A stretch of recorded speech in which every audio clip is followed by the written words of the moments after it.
Hi, I'm Londa Rohlfing. I've got the best job in the world in that I get to travel all around the country to guilds and stores and sewing expos, teaching my brand of creative sewing.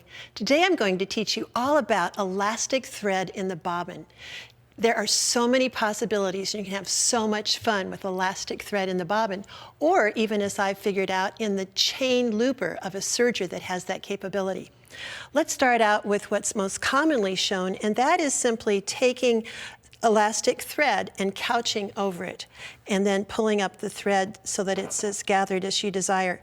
I really am not a fan of that technique. I don't think that it is very secure. There are so many factors that will determine how much pull-up you get or you don't get. And the most important one that I've figured out, first of all, is the thickness of the thread itself. You can see here the difference between a thinner elastic thread and a thicker elastic thread. These two pieces of fabric started out at 20 inches long, and you can see the difference between how much more pull-up you had with the fatter thread versus the thinner thread. Let me show you that on some garments that I've designed. I started out with fabric that was 60 inches long on this garment and used the thinner thread, stitching in a diagonal pattern, and it went from hem around the neck to hem. Taking the same length of fabric with the thicker thread, it pulled up this much. Isn't this an interesting collar? And how I did that was simply stitching great big serpentine stitches and then folding that.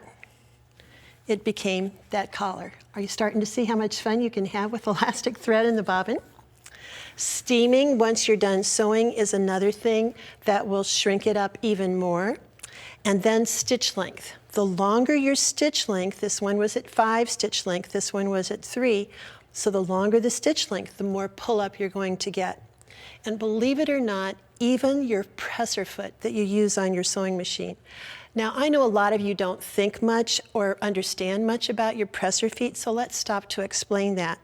As you're sewing regularly, you want to use a foot that's completely flat on the back so that it's creating a lot of pressure and connection between the fabric and the feed dogs, so it's feeding through simultaneously and pretty flat. If you do that, you're going to not get as much pull-up as if you use the decorative stitch foot. The decorative stitch foot has been engineered so that it has a groove underneath it. That's because if you were doing applique or something that was building up a little mountain of thread, you would have to have a groove underneath the foot through which that increased thickness of thread could pass. So in my experimentation, I have found that I love the decorative stitch foot when I'm sewing on knits or when I want to reduce the pressure just a little bit so that the fabric can do more of whatever it wants to do. And in this case, that's pulling up more. So be sure to take a note of how the presser foot affects it. Then machines are made with two different bobbin systems. You either have a bobbin in an auxiliary case, such as this, or you have a drop-in bobbin, as I have on the machine I'm using today. If you have a bobbin in an auxiliary bobbin system that rides vertical, you want to be sure to get and mark an extra bobbin case because you're going to have to loosen the screw and do some experimentation until you get the perfect amount of tension on that elastic thread. Now, if you went out on the internet and Googled for elastic thread in the bobbin, I can guarantee you that you would find a lot of people telling you to simply take the bobbin and to start winding the thread on it by hand. I just can't do that very well. My fingers are in the way, and then you'll read some of them tell you to pull it as you wind it. Some of them tell you to wind it without pulling it, and I just don't think as humans are consistent enough to do that very well. So the scientist in me wanted to figure out a way to let the machine do it. So let's go to the machine and see how that works. So here I am at the machine, and this is how I finally figured out is the best way to wind the bobbin. Instead of just pulling it around, I actually stick the thread up through the bobbin and wind it around by hand just a couple of times to get it within the system. Now, you're not going to use the tension mechanism for winding the bobbin. Rather, you're going to have the thread directly coming from the bobbin down to the spool in your lap. And then, believe me, you want to set it on slow speed. Anywhere where you have that control on your machine, you want to set it on slow speed. And then what you're going to do is to control this monster here feeding the thread up and down on the spool as you go. So let's see if I can get this to go. Ah, there we go.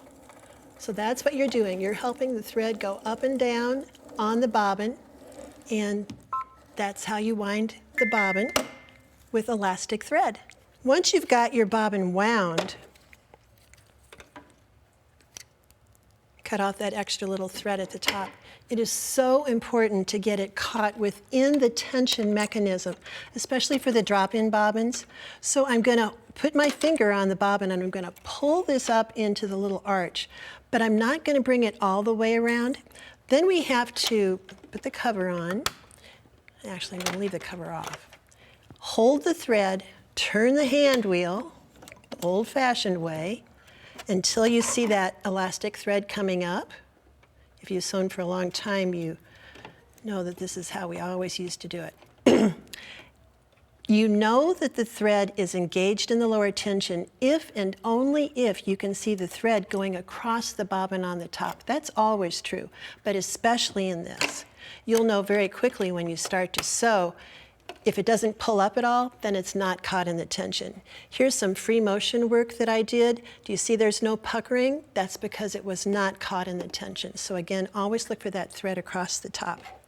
I'm going to put my machine on free motion stitching, so I touch the button to lower the presser foot. And then I'm going to just create a taut situation. So again, I've dropped the feed dogs. Now I'm going to put it on a faster speed, and you can just go wherever your little heart desires.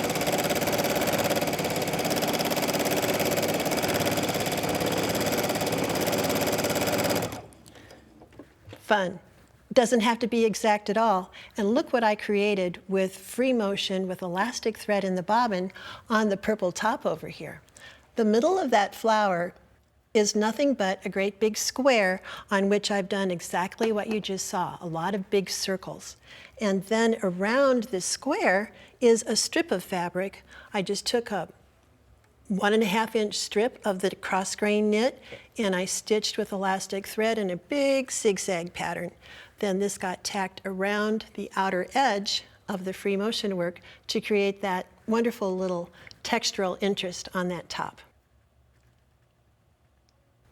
The other thing you have to think about is how much fabric is going to pull up to how much and where do I want it to be on the garment. So that's a mathematical thing. All you need to do is do a test.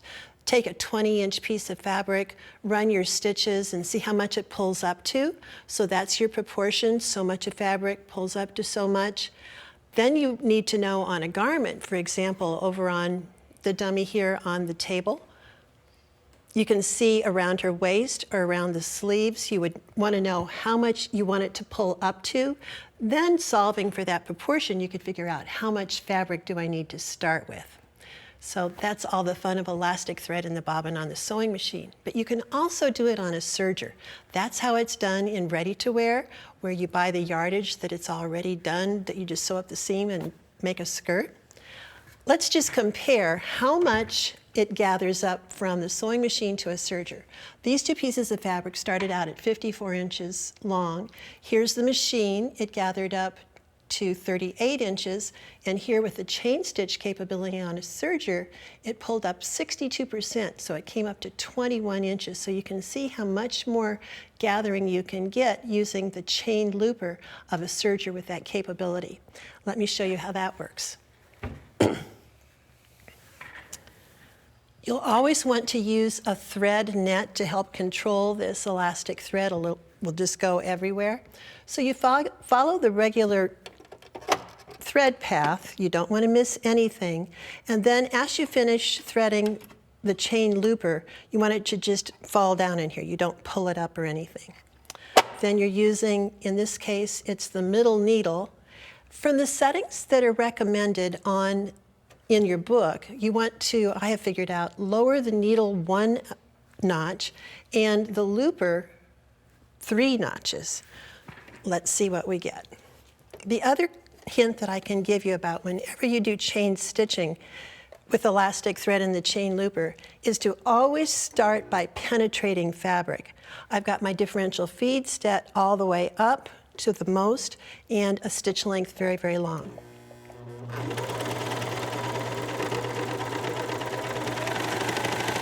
You can see the gathers that I'm getting. Now, if I were making garment, I would just do row after row after row, but it's really hard to stop and start. So the other hint that I can give you is that instead of doing it just on the front of your garment and then just on the back and sewing the seams, is instead to sew the garment all the way together at the side seams and then do this in a tubular situation so you won't be stopping and starting. Let me show you on this piece. Do you see what I've done here? Is that I've started, worked my way around, then kind of angled, come around and angled, and then left long threads, which then I tied in a very secure square knot a couple of times, and then added a dot of fabric adhesive. That was just so much easier than stopping and starting and stopping and starting. Again, you have to test to see, starting with how much fabric with the certain situations that you've set up on the serger, and I'll review those again, gathers up to how much, and then how much does that stretch out to? So we have to put on our scientist hat a little bit as we sew. Again, on a serger, it has to have the chain stitch capability. I have found to lower the needle tension by 1 and the looper tension by 3. I kept trying to come up with the same stitch that I saw in ready-to-wear.